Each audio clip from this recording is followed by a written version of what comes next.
Merci, Président. Madame le ministre de l'Intégration africaine et des Affaires étrangères, Monsieur le ministre chargé de l'aménagement du territoire, des collectivités territoriales et de l'urbanisme, Monsieur le secrétaire d'État chargé des Sénégalais de l'extérieur, chers collègues, maa ngi leen di nuyu di rafetlu séance bi nga xam ne lu ñu fi indi mooy autoriser président de la République mu ratifier ñeent accords internationaux notamment dans le domaine bancaire di wax ni rek am na sama collègue bu fi taxawoon sànq non inscrit donc qui a fait quelques amalgames ñu bëggoon ko relever parce que je pense que moo ngi naan dañu renoncer à nos idéaux, dañu renoncer à nos convictions. Et je m'inscris en faux contre ces amalgames-là, parce qu'il a parlé du FMI. Dama laaj fan nañu jël engagement ni dañuy génn FMI, Fonds monétaire international.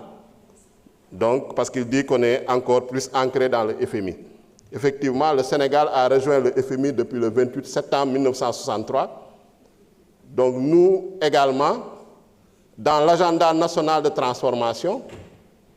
dans la vision Sénégal 2050, en tout cas, on n'a pas pris l'engagement de sortir du FMI. Même si on a pris l'engagement d'être souverain, de construire un Sénégal souverain. Donc la souveraineté, c'est ce qu'on est en train de faire. Parce que c'est l'article 95, l'article 96, l'article 97, le titre 9 de la Constitution qui régit la manière dont les accords internationaux doivent être ratifiés, approuvés. Et certains accords internationaux doivent passer par l'Assemblée nationale. C'est nous qui autorisons en toute souveraineté le président de la République à ratifier ces engagements internationaux. Donc c'est cela la souveraineté. La souveraineté, ce n'est pas l'autarcie. La souveraineté, ce n'est pas le repli sur soi. La souveraineté, ce n'est pas l'isolationnisme. Il ne faut pas confondre.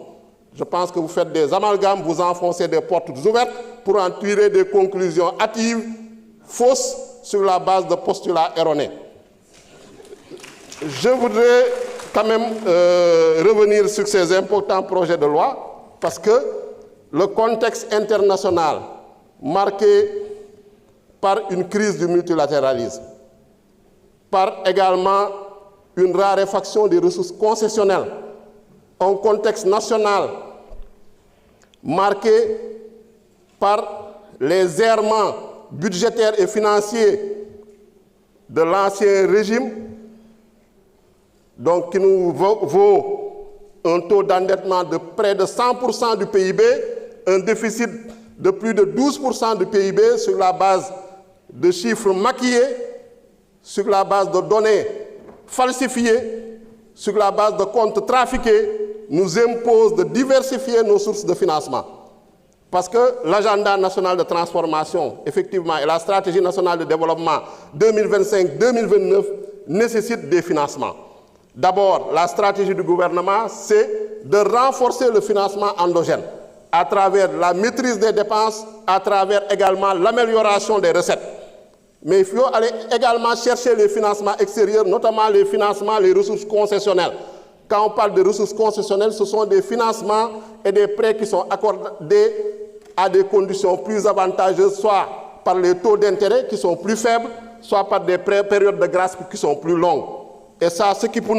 nous amener à avoir beaucoup plus, parce qu'on a des ressources concessionnelles à travers, par exemple, la Banque mondiale, la Banque africaine de développement, la Banque islamique de développement, etc. Mais il faut diversifier. Je pense que le gouvernement s'engage à aller dans ce sens. Effectivement,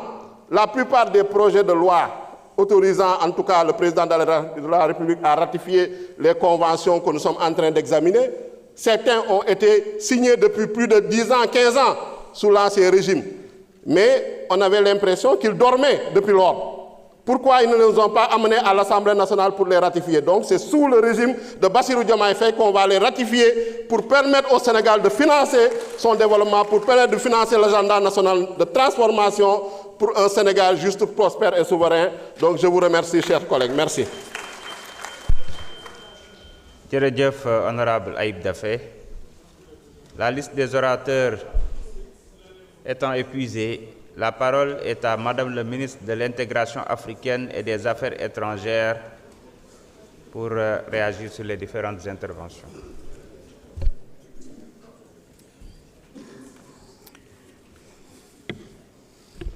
Merci beaucoup, Monsieur le Président. Kon ñu jéem a tontu ci laaj yi ñu fi laaj yi muy laaj yu am solo tàmbalee ko ci ratification bi Abdoulaye Thomas Faye laajte lan moo waral modification ci annexe convention commission bancaire de l'UEMOA. ñuy wax ne ratification convention bi nag dafay topp ci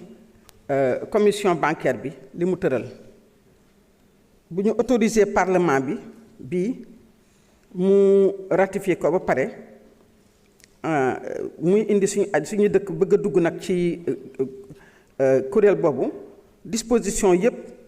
yi nga xam ne dañu tënku ci article 3 ak alinéa 2 yi nga xam ne ñooy wax ni après avis du comité politique monétaire de la BCEAO le conseil des ministres de l'UEMOA mën na modifier annexe bi ak modification yi nga xam ne yi ñoo ci topp ñoo topp ci ratification approbation bi kon loolu mooy tontu ci lan mooy modification yi nga xam ne moom la ñuy tëral.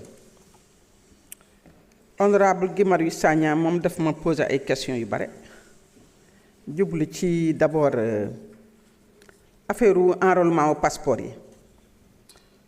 enrôlement passeport moom xam nga pour nga am ko foog nga am carte d'identité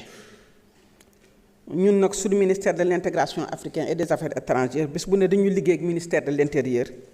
pour joxe diaspora bi ak tamit ñu ne fi ñëw fi jógee diaspora ñëw fi carte d'identité nationale bitim réew wala feneen pour ñu mën a am seeni passeport. loolu moom liggéey nañ ci liggéey bu am solo ndax 2024 gii rek joxe nañu lu mat junni ak fanweer ak ñaar ci ay ci mission yi joxe nañ ko ci ay këyit mais nag ñu ngi koy continuer ndax te tamit dinaa ñu delluwaat ci ministre de l'intérieur gën ko jottali ni nañu gën a ñoŋal sunu liggéey gën ko yokk mais jàpp naa ni bu ñu comparé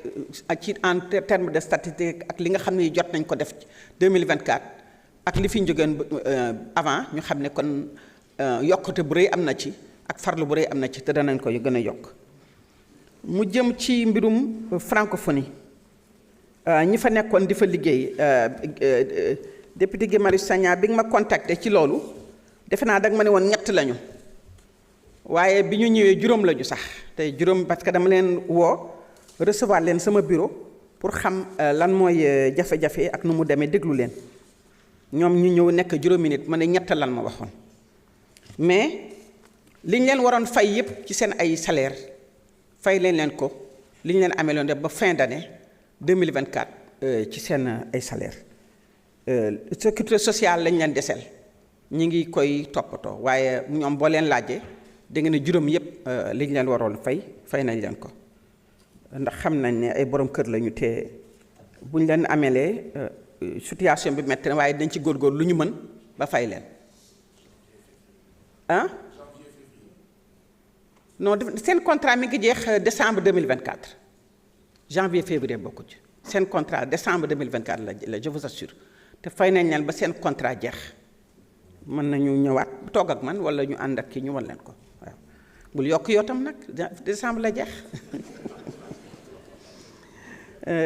honorable Dabi Wañaan dafa ni la banque TDP est-ce que dafa intermédiaire la pour yeneen institution comme Banque mondiale FMI ak Banque européenne d'investissement banque TDB du jouéwul boobu rôle dafa mel ni rek banque bi nga xam moom mooy banque Afrique australe comme ni BIDC nekk banque Afrique de l'Ouest yi léegi ubbeeku nag Sénégal nag dugg ci capitalu institution yooyu toujours c'est pour pouvoir renforcer wala yokku suñu ay fonds wala tamit gën a ñoŋal suñu ay dotation ak yooyu donc loolu am na solo ñu def ko banque boobu capitalam bu muy ubbi ñeneen mën ci dugg tamit dina yokk tamit accès au financement te financement toujours da nga koy diversifier